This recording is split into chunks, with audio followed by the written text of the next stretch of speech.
All right, guys. So our last guest in this series will be OU JD candidate Garrett Reed. So Garrett, can you tell us a little bit about yourself?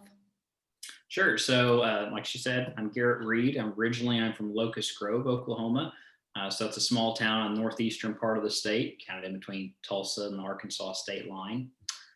Grew up on a small farm there. Was heavily involved with FFA throughout my time in high school, and that kind of led into going to OSU. So, big Cowboys fan.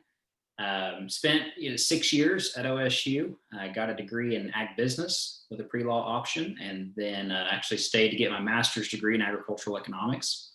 But I always knew that I wanted to go to law school, and so now I'm currently a 2L at the University of Oklahoma. So I get a lot of grief of that from my friends for kind of being a traitor, you might say. But it's been a great experience so far, and really enjoying law school. Awesome. That's super cool. Okay, so law school is obviously a super rigorous thing. Most people know that. So you got through 1L. So what have your study habits looked like, and what do they look like now? So I kind of like just one overarching big piece of advice when it comes to 1L year and then law school in general is to treat it like a job. This is the only thing that I'm doing. Most people, for the most part, don't work during law school unless, financial circumstances, necessitate that. But they really encourage us not to work and try to focus on academics as much as possible, especially 1L year. But as far as the whole study habits go, I mean, I woke up at the same time every single morning, usually about 6, and was up until about 10 or 11 every night. Like I said, I really do treat it like a job. Yeah, I take off a few hours, in the afternoon for dinner to take my dog out, enjoy a little bit of life. But I'm here for one purpose, and that's to get a law degree. And so generally, have 1, 2, 3 classes a day. In between those classes is spent getting ready and reading for the next upcoming class. Same thing in the evenings. They spend a lot of time in the books reading, and so I would estimate that I probably read 40 to 50 hours a week, which may seem like a lot, but that's all we're doing. We're reading cases, briefing those cases, understanding why am I reading this case. There's a reason a professor assigns you a case. There's a certain rule that you're wanting to pull out of that case, and so really understanding the purpose behind while you're reading. So yeah, do quite a bit of reading, and treat it like a job. Kind of the second thing for the study habits, and this is as if you decide to go to law school, we create outlines for a class. And so essentially we take all of our notes and briefs and syllabus and condense it into one document for each class. And it's kind of just the big points of what do I need to learn to about contract law, about constitutional law. How do I need to apply those concepts when given a fact pattern, when given an issue? And so that's a big part of what we do as well, is taking all that information, distilling it to the most important parts, and creating this actual outline. And that is what we study from and memorize in order to take the final exam. 1L year is definitely, I felt like I don't want to say I studied a lot more, but I really tried to put everything that I had into 1L year. I hope that this part doesn't get too off topic, because I think you may address this later, but you're ranked in law school from 1 to 170. I think I started out with 169. So from 1 to 169, and that's based solely off of GPA. And so employers, when you're applying for internships, they want to know, do you have a good GPA? Where's your class rank? And if you're within certain percentiles, the opportunities may be greater. And so I knew that I had to give everything that I had 1L year to get good grades, so that would lead into possible job opportunity. So we'll kind of get to some of that stuff, I'm sure, here in a little bit. But yeah, I left it all out on the table. Worked as much as I possibly could 1L year. That's awesome. Okay, so earlier you mentioned that you're an agricultural business major, and that's what I am as well. And when I tell people that I would like to go to law school, they kind of give me funny looks. So normally people think political science, but how has ag business benefited you in law school? So one thing that I would just tell people in general, there's no degree that necessarily prepares you for law school. Yeah, there's a lot of political science majors. There's a lot of English majors, sociology or psychology. There's a lot of business majors in law school as well.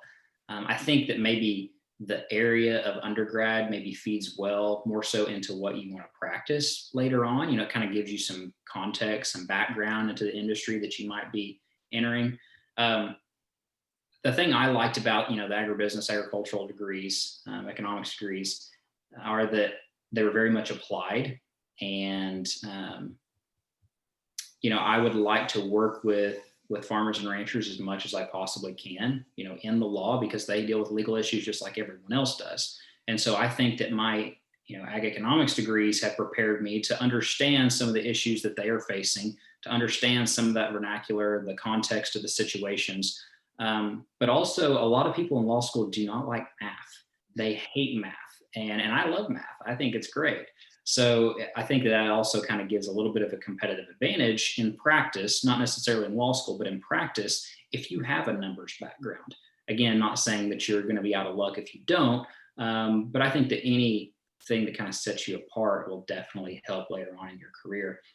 So again, there's not necessarily a required major, but it served me well. My research in grad school, when I was getting my master's in agricultural economics, dealt with farm transition planning, which encompasses financial planning, but it also encompasses estate planning. So you've got the finance economic side, but then you also have the legal side.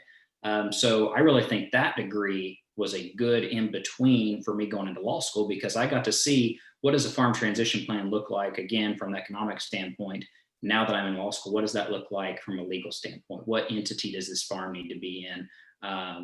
What are some tax implications? What is the law going to say about me passing this down to my family? So again, I think it fed well, but again, you don't have to be an ag business major or a political science major to go to law school. Right. That's awesome. Okay. So you talked a lot about wanting to work with farmers and ranchers in the future. So you said you're kind of from a small town. Are you planning on going back to practice law? No, I don't plan on going back home. I love home. It's made me who I am, and I'm definitely very grateful and thankful for all the opportunities and the people that are there. And hopefully, I can continue to, or I can pay it back and help them. But no, I don't plan on going back home. I think that, like I said, from Northeast Oklahoma originally, I've lived in this central Oklahoma area now for, I guess 7 going on 8 years since being in Stillwater and now being in Norman. Long term, I see myself probably working in Oklahoma City, settling in this, central Oklahoma area, preferably north of Oklahoma City, the I-35 corridor. So I don't see myself going back home, but that doesn't change the fact that I still want to work with rural producers if I can. I think there's a lot of opportunities in Oklahoma City and the job market there. And so maybe not as many legal opportunities back home as there are in the Oklahoma City area. But with that being said, I personally don't plan on living in Oklahoma City. I definitely will be one that commutes, so that lives in a small community, but then commutes into Oklahoma City to work. Awesome. Okay, so personal branding is obviously super important. So what are you doing now to kind of ensure that you have your name out there later? Good question. So I guess one easy way is through clerkships / externships / internships, whatever you want to call them. They kind of, get called different things. Generally, they're called clerkships, but then there are also externships with like government entities and such. I think that's the biggest way to get your name out there, because you're working with a law firm doing actual legal work for them. They wouldn't be hiring you to bring you on as a clerk if you didn't provide some sort of value to them. And so it's a great experience. It's a great opportunity to work with attorneys in the field that you may want to practice in, and they're not going to forget that they worked with you. Also, kind of tying off of that, being a decent human being. And let me explain that for a second. So while law school is very competitive, I'm with the same 160, 70 people from the start until the end. And then once we all graduate, those that don't go to Texas or another out of state or go, out of state to practice are going to stay in Oklahoma. And so, I'm building my brand, you might say, right now, as I'm working with people in a study group or in class.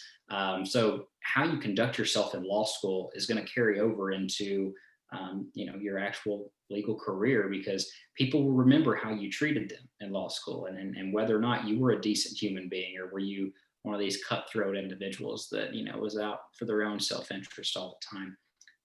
So I would say the internships, clerkships, externships, whatever you want to call it, and then being a good person and being someone that's easy to work with now in law school with your peers, because they're going to be your peers in the legal profession as well.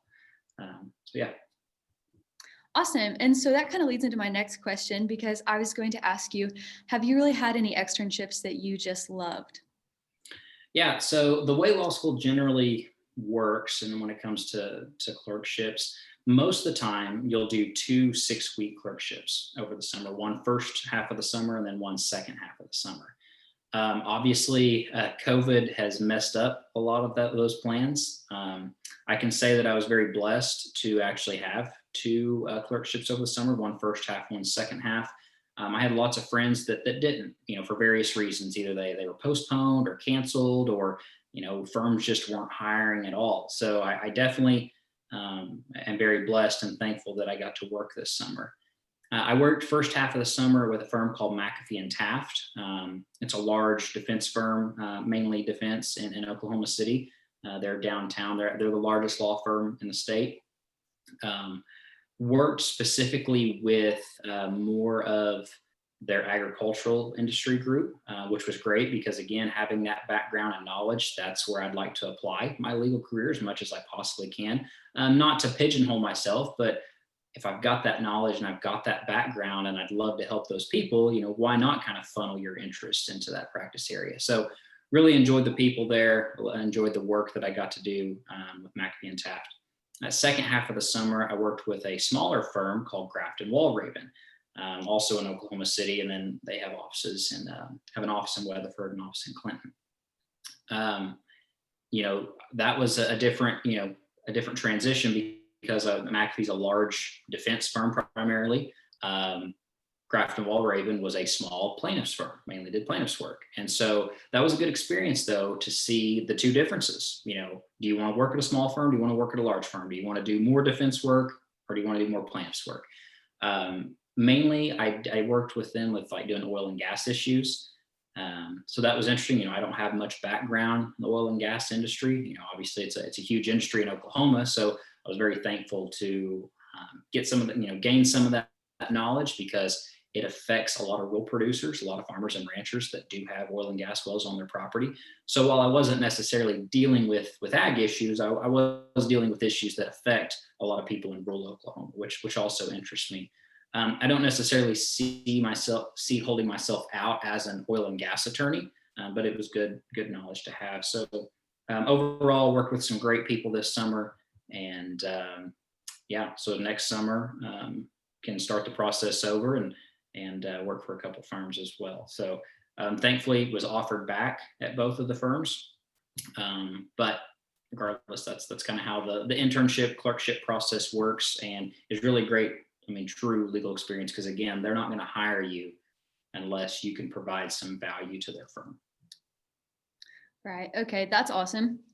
So, what would be your best pieces of advice for students thinking about going to law school? So first, try to work on a good LSAT score. I had an okay LSAT score. It wasn't phenomenal. It wasn't horrible. It was okay. But obviously, kind of like the ACT, going into college, the higher the number is, the more likely you are to get, better scholarships. And so I would say, try to work on getting a good LSAT score, because that will translate into dollars once you get to law school. After you get to law school, LSAT is irrelevant. Nobody talks about it. It serves no purpose. It's just to get you in. And so a lot of people are like, oh, this person scored a certain number, they must be doing great in law school. That's not necessarily indicative of how well you're going to do in law school. So I would tell people not to worry or stress, oh my gosh, I got a low LSAT score. That doesn't mean you're going to be a bad law student.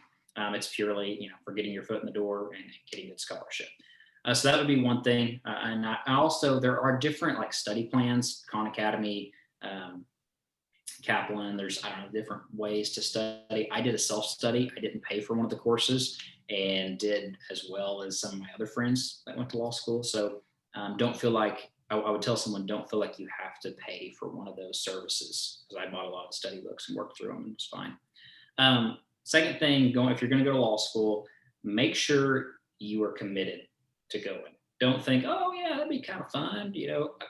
Go take a tour of the law school, sit in on a class, see what it's like. Reach out to other law students, reach out to lawyers, see what their experiences are, see if what they had to do to get to where they are aligns with your goals as well, because it is a big commitment and a lot of work. And then this is kind of a last piece of advice. If you do decide to go to law school, if you can, take off the summer before you start. Relax. You've been in school for 4 or 5, 6 years, and you're about to start another 3 years. Take off those 2 or 3 months, travel, spend it with friends, spend it with family, and enjoy that time off. Let it be a good time to just mentally clear your thoughts out, so you go into law school refreshed and ready to get to work. Because there's plenty of time to work. So another 2 or 3 months isn't going to hurt if you don't. Because law school, like I said, it is very demanding. It's very challenging. One thing that I didn't mention earlier that I should have with the study habits, I'm working 5 days a week studying. Saturdays, I generally take off Saturdays, and I take off the first half of Sunday to go to church. Sunday afternoon, it's back to law school, back in the books. As the semester progresses, though, we start getting closer to finals. Saturdays kind of go away. So maybe I take off a half a day or so. But again, not to worry or stress anybody out, but your time becomes a lot more valuable. So, but really, those are the three. Good LSAT. Make sure you're committed, and then taking off that time. Kind of clear your mind. Okay, Garrett, those are all the questions I had prepared, but I just want to say thank you so much for taking this time to let me interview you. Yeah, you're very welcome. Anytime. Glad I could do it. Thank you. Bye.